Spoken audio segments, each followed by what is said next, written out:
야, 오늘 우리 말씀은 고린도전서 이제 마지막 부분입니다. 16장 13절에서 24절 우리가 말씀을 보실 텐데요.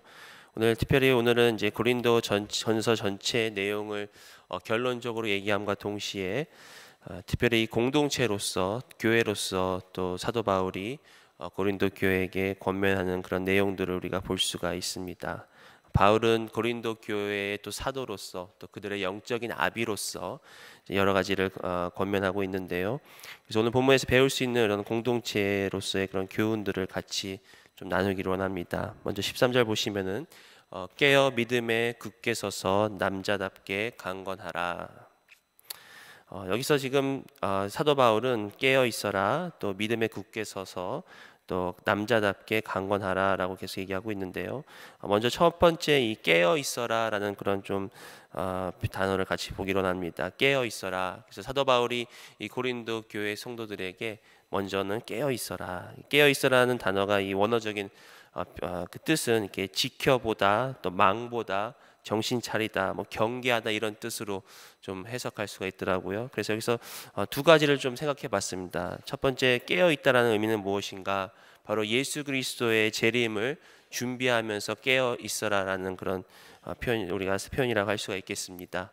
특히 사도 바울은 예수 그리스도의 부활과 또 앞으로 오실 예수 그리스도의 그 재림에 대해서 계속해서 이 성도들에게 또 고린도 교회 교인들에게 이야기를 하면서 반드시 예수 그리스도께서는 다시 오실 것이고, 그리고 곧 오실 것이라는 것 믿음을 갖고 깨어서 또 긴장하며 살라는 것입니다. 그래서 성경에서는 예수 그리스도의 그 재림에 대해서 여러 가지 말씀들이 있는데, 특별히 예수님께서 친히 제자들에게 마태복음 24장 42절에 이렇게 말씀하십니다. 그러므로 깨어 있으라. 어느 날에 너희 주가 임하는지 너희가 알지 못함이니라. 너희도 아는 바니 만일 집주인이 도둑이 어느 시각에 올 줄을 알았더라면 깨어 있어 그 집을 뚫지 못하게 하였으리라. 이러므로 너희도 준비하고 있으라. 생각하지 않은 때에 인자가 오리라. 바로 이 깨어 있어서 준비하며 또 긴장하며 그렇게 하루하루를 사는 것이 이게 깨어 있다라는 말씀을 할 수가 있습니다. 우리가 15장에 지난주에 계속 한 주 동안 부활의 말씀을 묵상하지 않았습니까? 결국은 부활이 사실이라면 예수 그리스도께서 다시 오신다는 것도 사실이라는 것이죠. 왜냐하면 예수님께서 내가 부활하리라라고 말씀하셨고 또 내가 다시 오리라라고 말씀하셨는데, 바로 예수 그리스도의 부활 사건이 역사적인 사실이었기 때문에 예수님께서 하신 모든 말씀 또한 사실이요 진리요, 결국은 예수님께서 다시 오시리라는 그 약속도 반드시 이루어진다는 것을 우리 너무나 잘 알고 있습니다.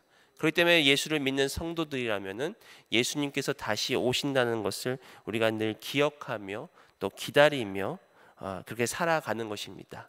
그 말 뜻은 뭐냐? 이 세상이 전부가 아니다라는 것을 우리가 늘 인식하고 살아야 한다는 것이죠.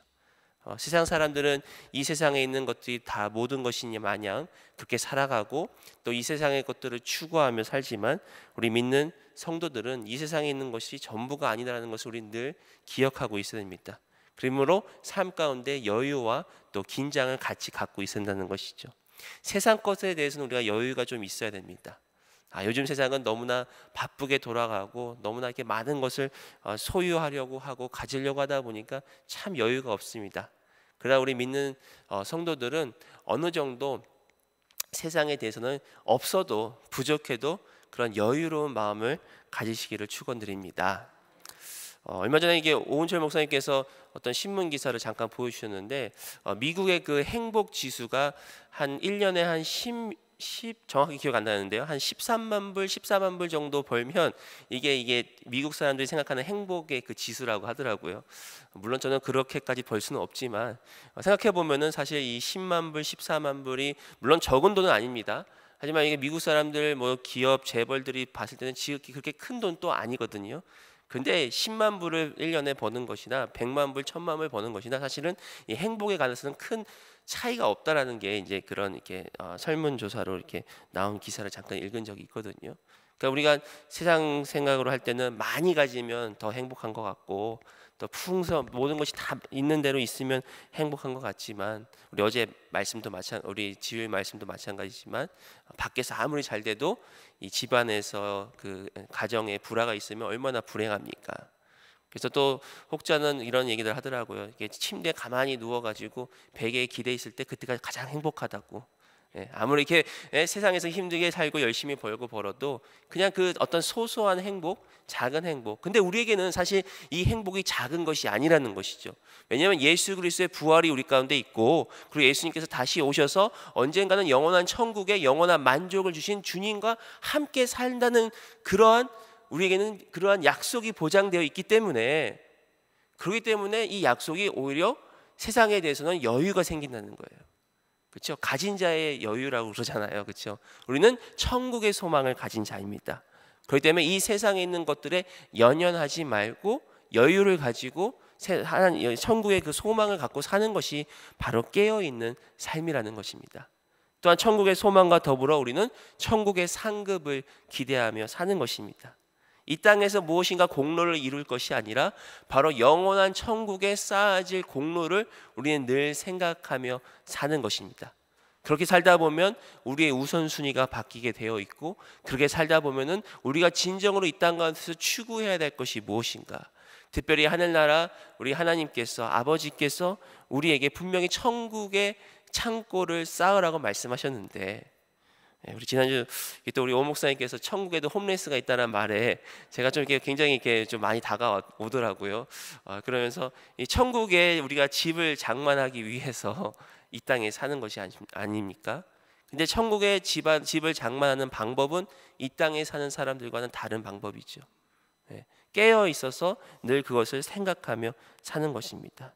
또한 깨어 있다라는 것은 특별히 오늘 본문 22절 뒷부분에 보면은 우리 주여 오시옵소서라는 그런 표현을 사도 바울이 하고 있는데, 그게 요한계시록에 나와 있는 마라나따입니다. 마라나따.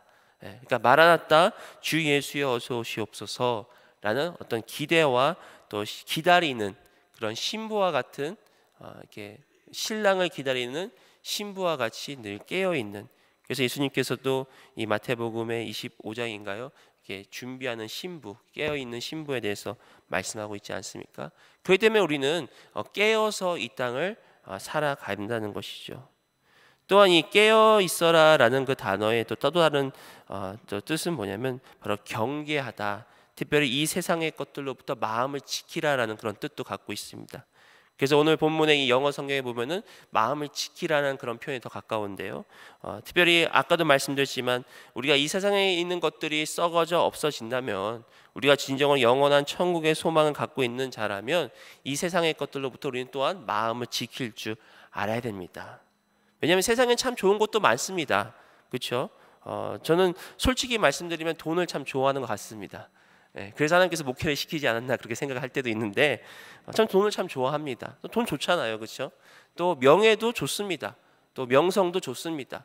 그런 것들이 좋은 것들이 참 많은데, 그러나 이 좋은 것들, 특별히 리차드 포스터는 이 돈, 명예, 섹스라는 그런 책을 쓰면서 이 세 가지가 이 세상을 다스리며 또 우리의 마음을 뺏는 그런 주된 것들이라고 얘기를 하는데, 하지만 이런 것들이 좋지만 하나님이 주신 경계와 절제 안에 있지 못하고 그것들을 넘어서 우리의 어떤 욕망에 한없이 만족을 주는 것 마냥 우리가 쫓다 보면은 그것이 결국은 우리를 죄에 빠지게 하고, 그리고 그것이 결국 우리를 파멸로 이끌어 간다는 것이 바로 이러한 것들이라는 것이죠. 그렇기 때문에 특별히 이 고린도 교회 성도들도 이러한 욕망, 육신의 욕망에 못 이겨서 그들이 음행을 저지르고 그들이 우상을 숭배하는 그 모든 것들을 사도 바울이 또 고린도 교회를 책망하고 있지 않습니까? 그렇기 때문에 이 깨어 있으라는 것은 이러한 것들로부터 우리의 마음을 지키는 것입니다.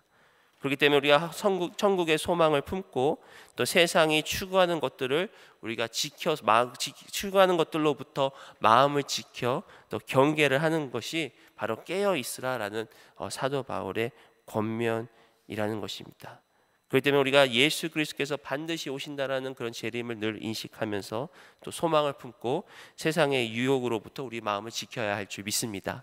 또한 이 마음을 지키라는 얘기는 어떤 표현이 있느냐, 바로 이 잘못된 가르침으로부터 마음을 지키라는 그런 표현도 있습니다. 깨어 있다라는 것은 내가 늘 분별하라는 뜻이거든요. 그렇죠? 영으로 죽은 자들, 또 이렇게 정신으로 죽어 있으면 우리가 분별을 하지 못합니다. 그냥 뭐든지 얘기하는 대로 그게 그렇구나라고 생각할 때가 있는데, 깨어 있다라는 것은 하나님 말씀에 입각하여서 우리가 분별하며 살아 있다라는 뜻입니다.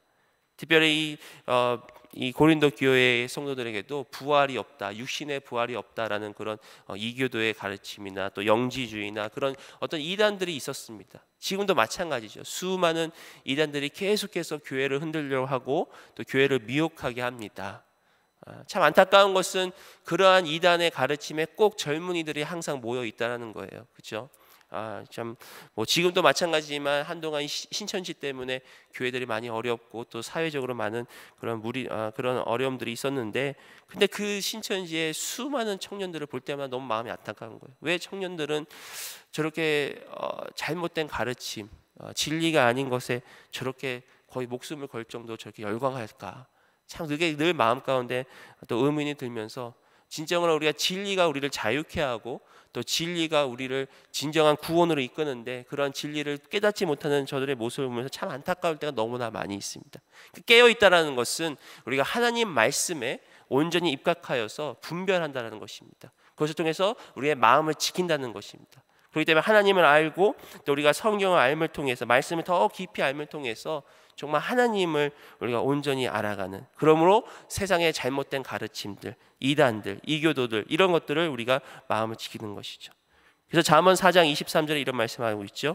모든 지킬 만한 것 중에 더욱 내 마음을 지키라. 생명의 근원이 이에서 남이니라. 그래서 우리의 마음을 지키는 것이 바로 생명의 근원이 이곳에 있기 때문에 더욱더 지킬 만한 것 중에 우리의 마음을 지켜서 깨어 있으라는 것입니다. 가끔 이렇게 기도하면서 하나님께서 저에게 이런 마음을 주세요. 무슨 마음이냐? 성도들을 깨워라 라는 마음을 항상 주십니다. 그래서 저는 제 그 사명 선언 중에 하나가 바로 이 깨운 성도들을 깨운다라는 그런 사실 사명을 갖고 있습니다. 무엇로 깨우냐? 말씀으로, 기도로 우리 성도님들을 깨워서 정말 우리가 영원한 천국에 늘 우리의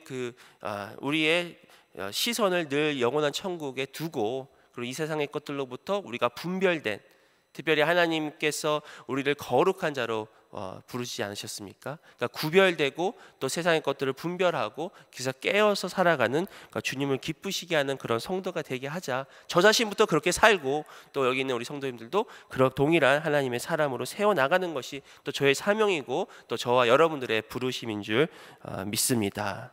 또한 사도 바울은 믿음에 굳게 서라라고 13절에 말씀하고 있습니다. 믿음에 굳게 서라. 복음 위에 굳게 서며, 특별히 이 믿음이라는 것은 예수 그리스도의 복음, 예수 그리스도의 그 십자가의 죽으심과 부활하심과 또 더 나아가서 예수께서 다시 오실 것을 우리가 믿고 그 위에 굳게 서라는 것입니다. 그래서 사도 바울은 이 성도들에게 이야기를 하는 것이죠. 믿음 위에 굳게 서서 또 하나님의 말씀을 지켜나가라는 것입니다. 또한 남자답게 강건하라라고 표현하고 있지 않습니까? 사실은 이 남자답게라는 단어와 강건하다라는 단어가 사실 두 개의 다른 단어로 쓰여져 있습니다. 뭐냐면 첫 번째는 남자답게 행하라, 그런 표현을 쓰고 있고, 두 번째는 강건하게 살아라라고 표현을 하고 있습니다. 결국은 이 남자답게 강건하게 또 용기 있게 살아라라고 사도 바울은 이야기를 합니다. 이 고린도 교회의 성도들, 또 많은 초대교회 성도들이 세상으로부터 이 믿음 때문에 환난과 그런 고통 가운데 또 두려움 가운데 살지 않았습니까? 그래서 사도 바울은 그들에게 얘기를 하는 것이죠. 용기를 가지고 믿음에 굳건하게 서서 강건하게 살아라라고 말씀을 하고 있습니다. 그래서 이 오늘 본문의 이 첫 절인 13절에 나와 있는 이 모든 것들은, 결국 이 모든 것들이 가능한 이유는 바로 예수 그리스도께서 부활하셨기 때문에 가능하다는 것입니다. 부활 신앙으로 우리는 깨어 있을 수가 있고, 부활 신앙으로 우리는 믿음에 굳게 설 수가 있고, 부활 신앙으로 우리가 남자답게 강건하게 살 수 있다는 것이죠.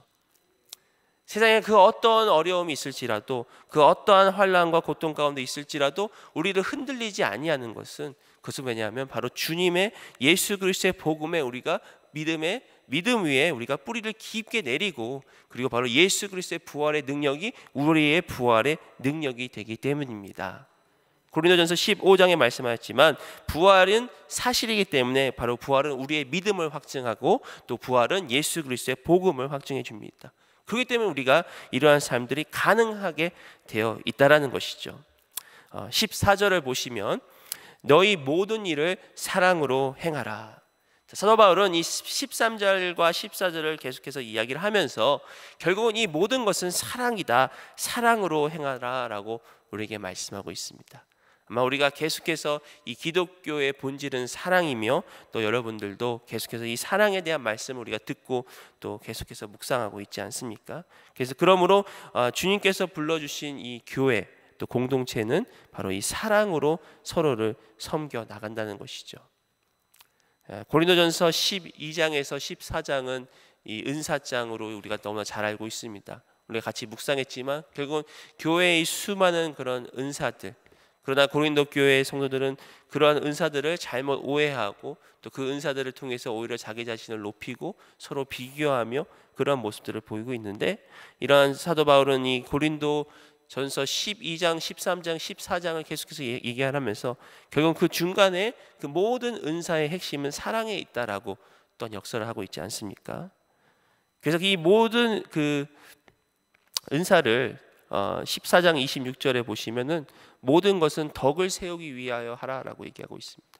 바로 우리가 하나님께서 우리에게 은사를 주시고 또 그 은사를 교회 가운데 우리가 은사를 행하는 것은 모든 사람으로 덕을 세우기 위함이다. 이 덕을 세우다는 건 뭐냐면 사랑으로 서로를 세워주는 것입니다. 사랑으로 서로에게 사랑을 더하는 것이 결국은 덕을 세운다라고 할 수가 있습니다. 그래서 이 사도 바울은 골로새서 3장 14절에 이렇게 말씀합니다. 이 모든 것 위에 사랑을 더하라. 이는 온전하게 매는 띠니라. 그러므로 이 사랑이 없으면 아무것도 아니고 모든 것 위에 사랑을 더하는 것이 바로 온전하게 사는 모습입니다. 그러므로 이 교회 안에서, 공동체 안에서 다시 한번 우리 자신을 좀 돌아보았으면 좋겠습니다. 우리가 진정으로 사랑으로 하고 있는가? 특별히 이 고린도 전서는 이 사도 바울이 굉장히 마음 아프게 쓴 글이라고 할 수 있습니다. 왜냐하면 이 고린도 교회로부터 들려오던 소식들이 그렇게 좋지 않은 소식들이거든요. 그래서 사도 바울이 사실은 고린도 교회 성도들을 책망하기 위해서 쓴 글이 이 고린도 전서입니다. 그렇기 때문에 고린도 전서에는 수많은 고린도 교회의 문제들, 또 그들이 다투었던, 음행하였던 것들, 우상 숭배했던 이 모든 것들이 다 들어가 있지 않습니까? 결국 사도 바울은 그들을 향하여 책망하는 글, 그러나 이 책망하는 그의 그 마음에는 그들을 향한 안타까움과 더불어서 그들을 향한 간절한 그 사랑을 또 우리는 엿볼 수가 있습니다. 특별히 오늘 마지막 부분에 있어서 우리가 이제 앞으로 또 읽어가면서 우리가 느끼겠지만 결국은 사도 바울은 진정한 저들의 그 영적인 아비로서 사랑하는 마음을 품고 저들을 대했다는 것을 알 수가 있지요. 그렇기 때문에 우리가 사랑을 통해서 섬기고 또 모든 것에 사랑을 더할 때 결국은 사랑이라는 것은 하나님의 본질이기 때문에 사랑은 바로 하나님의 마음입니다. 그래서 우리가 하나님의 마음을 달라고 기도하면 그것이 결국 하나님의 사랑이고, 그 사랑을 통해서 우리 성도들을 또 존귀하게 여기고 또 서로 덕을 세우며 서로 세워 나갈 수 있다는 것이죠. 또한 여기서 사랑을 더하라, 사랑 모든 것을 사랑으로 하라라는 표현은 우리 안에 있는 공동체뿐만 아니라 바로 세상을 향하여도 동일하게 사랑으로 행하라라고 할 수가 있습니다. 우리는 믿음 안에서 굳건히 서며 또 믿음 안에서 강건하며 우리가 살아가지만 또한 동시에 우리는 바로 이 사랑으로 세상과 화평하게 하는 자로서 또 사랑으로 온유와 겸손을 가지고 또 세상을 향하여 나아간다는 것이죠.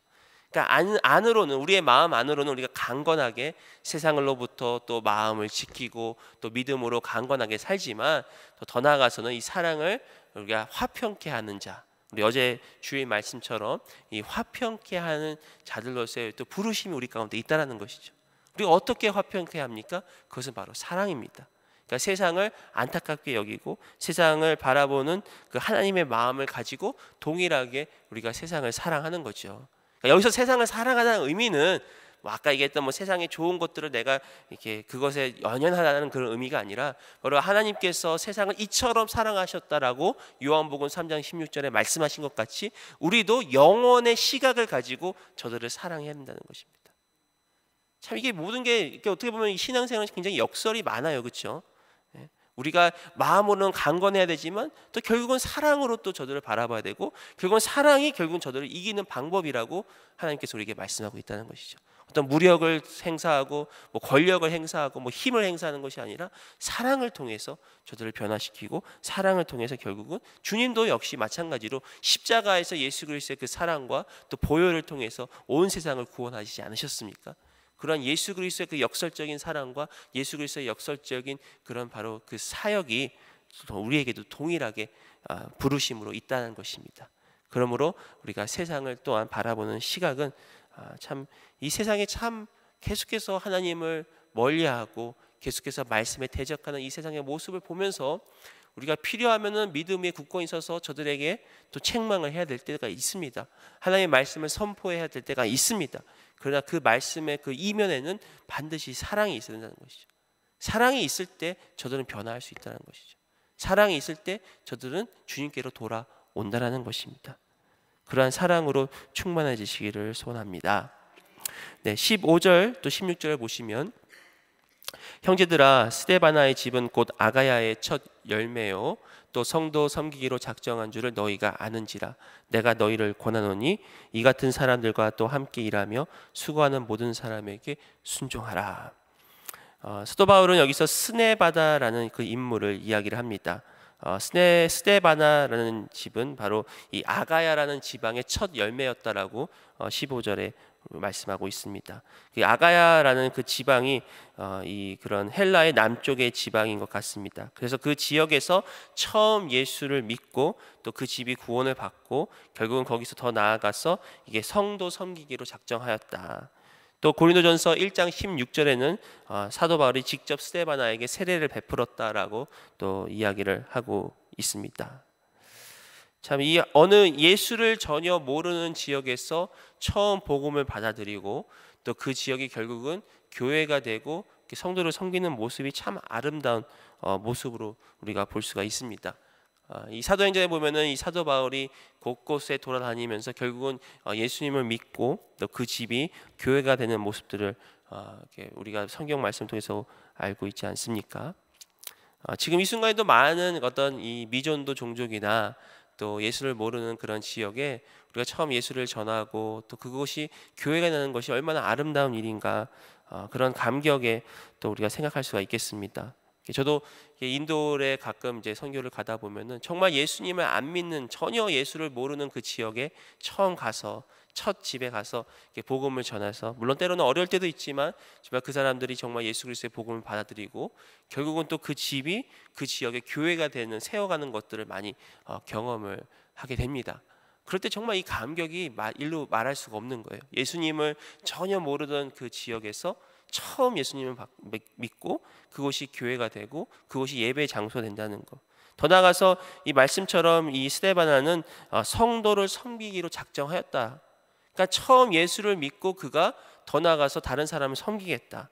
그럼 어떻게 보면 이것이 바로 우리 신앙의 여정이라고 할 수가 있습니다. 왜냐하면 우리는 예수 그리스도의 은혜로 우리가 구원을 받고 또 그 은혜의 감격으로 우리가 결국은 다른 사람들을 섬기는 그 자리까지 이끌어가는 것이 바로 이 성도의 여정이라고 할 수 있죠.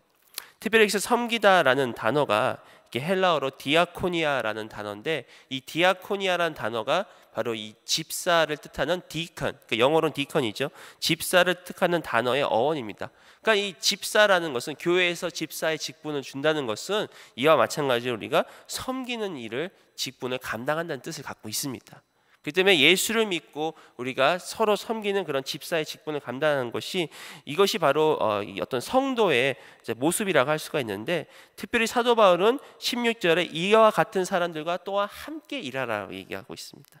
바로 이렇게 예수를 처음 믿고 또 특별히 이 다른 지역에서 온 이러한 사람들과 같이 동역하라라고 그래서 그들과 함께 조화를 이루며 하나님의 나라를 섬기라라고 사도 바울이 권면을 하고 있다라는 것입니다. 교회 외부에 있는 사람들과 또 더 나아가서는 우리가 고린도전서 1장을 생각해 보시면 이게 누구에게 세례를 받느냐에 따라서 이 분파가 갈라졌잖아요.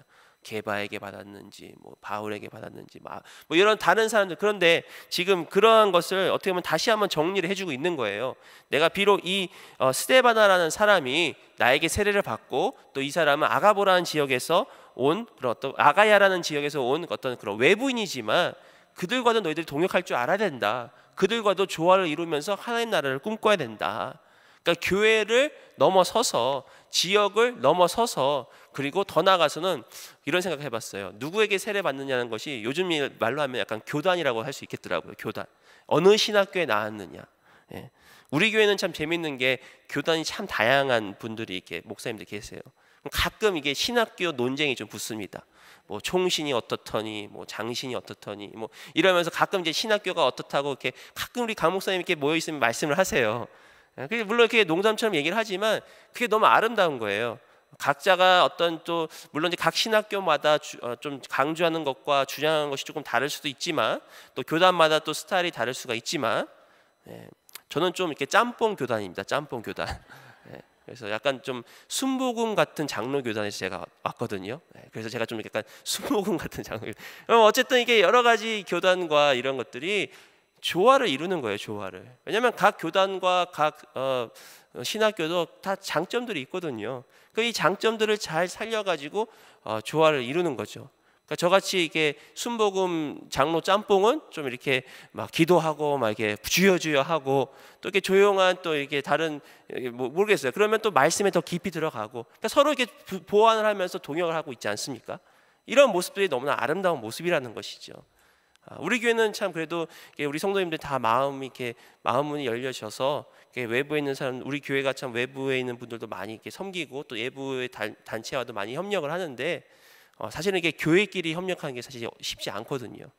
교회끼리 연합하는 게 쉽지 않지만 그런 것들을 이렇게 문을 열고 우리가 서로 협력하고 서로 돕는. 그러니까 결국은 지금 사도 바울이 이 고린도 교회 성도들에게 똑같이 얘기하고 있는 거예요. 너희들이 지금 누구에게 세례받는 거 따지지 말고, 그리고 고린도 교회, 고린도라는 지역 따지지 말고 하나님 나라를 위해서 동역하라.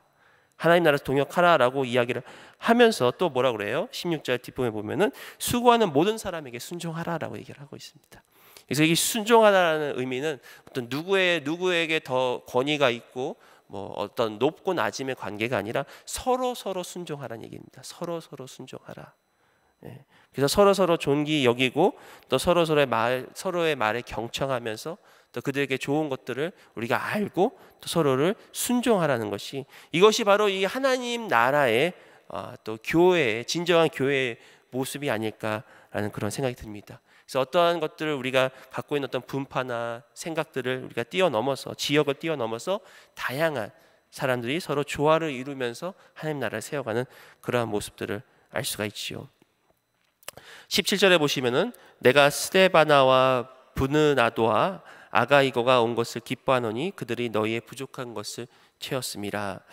아마 사도 바울이 지금 에베소에 있었다라고 이제 우리는 이렇게 성경학자들은 얘기를 하는데, 이 고린도 교회에 편지를 보낼 때 아마 이 스데바나와 브느나도와 아가이오가 사도 바울을 방문했습니다. 그리고 사도 바울을 방문해서 이제 교회의 소식들을 이야기를 했다는 것이죠.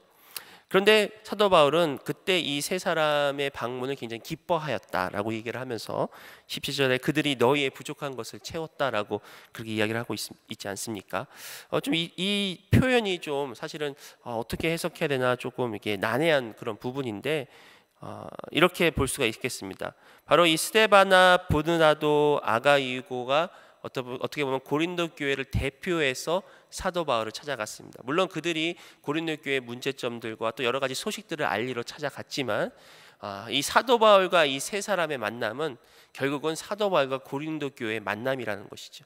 그렇기 때문에 이 사도 바울과 고린도 교회 사이에 가지고 있었던 이 부족한 것, 그러니까 사도 바울이 항상 이야기를 하죠. 고린도 교회를 이렇게 방문하고 싶었지만 방문하지 못했던 그런 사정들이 있는데, 그렇기 때문에 이 고린도 교회와 사도 바울 사이에 어떤 그런 공간과 좀 멀어짐의 그런 마음의 간격이 있었는데 그것을 채워준 거예요. 이 세 사람을 통해서. 그러니까 이 세 사람은 교회를 대표해서 사도 바울에게 찾아와서 그런 어떤 성도의 교제를 통해서 그런 부족한 부분들 채워줬다. 그렇기 때문에 기쁘다라고 이야기를 합니다.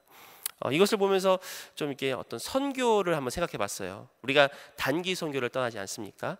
단기 선교를 떠나면 이 단기 선교팀이 뭐 몇 명이 되었던 간에 어떤 소수의 인원이 단기 선교지를 갑니다. 그리고 선교사님을 만나고 선교사님과 동역하고 또 선교사님을 위로하고 또 선교사님이 필요한 것을 채워주지 않습니까? 근데 사실은 이 단기 선교팀은요 바로 새생명 비전 교회가 가는 거예요. 그러니까 새생명 비전교회를 대표해서 이 선교팀이 가서 선교사님과 접촉이 이루어집니다. 그럼 뭐냐면 결국은 선교사님은 이 단기 선교팀이 아닌 바로 새생명 비전교회와 같이 접촉이 이루어지는 거예요. 그러면서 필요한 것을 채워주고 기뻐하는 것이죠. 그렇기 때문에 우리 성도님들도 사실 이렇게 선교지 갔다 와서 간증을 듣거나 또 선교 영상을 들으면 마음 가운데 감격과 그 뿌듯함이 있지 않습니까? 그게 뭐냐면 우리 교회가 함께 갔다는 거예요. 가서 선교사님과 만나서 교제를 통해서 그런 기쁨과 또 회복과 위로가 일어났다는 것이죠. 이와 마찬가지로 사도 바울도 지금 고린도 교회를, 물론 사도 바울이 고린도 교회를 책망하고 또 그들에게 안타까운 소식들이 있었지만 교회를 너무나 사랑하기 때문에, 그리고 갈 수 없었던 어떤 사정 때문에 오히려 이 세 사람의 방문이 더 기쁘게 하고 그것이 오히려 부족한 것들을 채워주었다. 그러면서 18절에 보시면 그들이 나와 너희 마음을 시원하게 하였으니 그러므로 너희는 이러한 사람들을 알아주라. 아까도 말씀드렸지만 결국 나와 너의 마음을 시원케 했다. 이런 만남과 교제가 우리 서로 간의 마음을 시원케 해주는 성도의 교제다라고 이야기를 하면서 그러므로 너희는 이러한 사람들을 알아주라라고 얘기를 하고 있습니다. 사도 바울은 그의 서신 마지막에 보면 항상 그들의 동역자들을 이렇게 이름을 거론하면서 동역자들을 세워주는 것을 알 수가 있습니다. 오늘도 계속해서 이 사람들에 대해서 이야기를 하고 있는데 그와 같이 사도 바울은 그가 많은 일을 했었던 것을, 할 수 있었던 것은 바로 그 뒤에 함께한 동역자들이 있었고 사도 바울은 그러한 동역자들을 잊지 않고 항상 세워준다는 것을 알 수가 있죠. 여기서 우리가 또 중요한 또 이 리더십의 또 원리를 하나 배울 수가 있습니다. 바로 리더십의 원리는 뭐냐? 우리의 동역자들을 알아주고 인정해주고 이렇게 세워줄 때 바로 교회 안에서 아름다운 공동체를 이루어 나갈 수 있다라는 것입니다. 한 10년 넘게 된 책인데요. 아마 이렇게 유명한 리더십 책 중에 좋은 기업을 넘어 위대한 기업으로라는 그런 책이 있어요. 짐 콜린스가 쓴 책인데 특별히 이 위대한 미국의 그 위대한 기업의 특성들을 좀 조사를 하면서 그 중에 하나가 이제 리더십을 얘기를 하는데 그 위대한 기업의 리더십은 어떤 리더십이냐? 더할 수 없는 겸손함을 보이고 그리고 그들의 성공의 요인을 자기 자신이 아닌 다른 사람들에게 돌리는 자들이 위대한 기업의 리더들이라는 것이죠.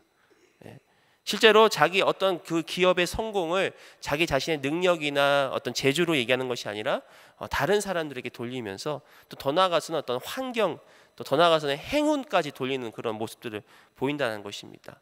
그게 뭐냐? 바로 같은 같이 일했던, 그러니까 한 사람이 이룬 것이 아니라 같이 이뤘지만 뒤에서 보이지 않게 수고한 손길들이 너무 많지 않습니까? 그러한 사람들을 세워줌을 통해서 전체적인 그런 기업이 또 성공의 길을 이끌어가는 리더가 진정한 리더다. 교회도 마찬가지죠. 교회도 우리가 수많은 사람들이 교회를 섬깁니다. 보이는 곳에서 보이지 않는 곳에서. 그렇기 때문에 우리는 서로를 존중하고 서로를 인정하고 또 서로를 칭찬할 수 있는 그런 교회가 될 줄 믿습니다. 특히 한국 사람들은 좀 이렇게 칭찬에 이렇게 인색한 것 같아요, 그렇죠? 그러나 우리가 서로를 칭찬할 때 힘이 되고 위로가 되고 또 교회가 더욱더 하나님 앞에 아름답게 서 나간다는 것이죠. 19절과 20절 보시면 아시아의 교회들이 너희에게 문안하고 아굴라와 브리스가와 그 집에 있는 교회가 주 안에서 너희에게 간절히 문안하고 모든 형제도 너희에게 문안하니 너희는 거룩하게 입맞춤으로 서로 문안하라. 사도 바울이 이 고린도 성도들에게 편지를 쓰면서 이렇게 하는 거예요. 아시아의 교회들과 아굴라와 브리스가와 또 모든 형제와 모든 사람들이 너희들에게 문안한다. 이 문안하다는 뜻이 좋아하다, 존경하다, 또 경의를 표하다라는 그런 뜻을 갖고 있습니다. 지금 이 사도 바울이 편지를 쓰지만 이 수많은 형제들이 그들을 문안한다라고 그렇게 어떤 성도의 교제를 얘기하면서 또 21절과 22절 보시면 나 바울은 친필로 너희에게 문안하노니 만일 누구든지 주를 사랑하지 아니하면 저주를 받을지어다. 우리 주여 오시옵소서. 다시 한번 얘기하고 있죠. 주를 사랑하지 아니하면 저주를 받을 것이다. 결국 모든 것이 다 하나님의 그 사랑에 대해서 이야기를 합니다. 그 보네포의 성도의 교제에는 하나님과의 교제는 사랑과 진리 안에서 완성되었다라고 얘기를 하면서 하나님의 사랑은 곧 순종을 이야기한다라고 얘기를 합니다. 너무나 잘 아는 말씀이지만 바로 하나님의 사랑, 그러니까 누구든지 주를 사랑하지 아니한다는 뜻은 누구든지 하나님께 순종하지 아니한다는 뜻도 우리가 볼 수가 있습니다. 그래서 23절과 24절에 주 예수 그리스도의 은혜가 너희와 함께하고 나의 사랑이 그리스도 예수 안에서 너희 무리와 함께할지어다. 마무리를 항상 사도 바울은 바로 결국은 예수 그리스도의 은혜와 사랑이 함께하는 공동체가 진정한 교회다라고 이렇게 마무리를 하고 있습니다. 바로 하나님의 사랑과 은혜, 특별히 여러분 하나님의 그 은혜를 우리가 늘 기억하면서 또 은혜에 우리가 늘 기대어 살아나야 한다는 것이죠. 어떻게 하다 보니까 시간이 다 지나가서 더 말씀 못하겠는데 결국은 은혜라는 것입니다. 결론은 은혜다. 그래서 우리 강주희 목사님들 늘 말씀하시잖아요. 하나님 앞에 늘 은혜를 구하고 또 능력을 구하고 또 지혜를 구한다. 그래서 은혜라는 것은 내가 처음 예수를 만났을 때 그 은혜뿐만 아니라 내가 날마다 때를 따라 돕는 은혜를 얻기 위하여 보좌 앞에 담대히 나아가라라고 히브리서에 말씀하신 것 같이 때를 따라 돕는 은혜. 그러니까 이 모든 것이 다 은혜 아니면 우리는 할 수 없다는 것입니다. 그래서 오늘도 하나님의 은혜를 간절히 붙잡으시면서 특히 오늘 말씀 가운데 사도 바울이 권면하는 그런 말씀 가운데 나에게 주시는 말씀이 무엇인지 한번 생각하시면서 오늘 하루도 승리하시기를 축복합니다.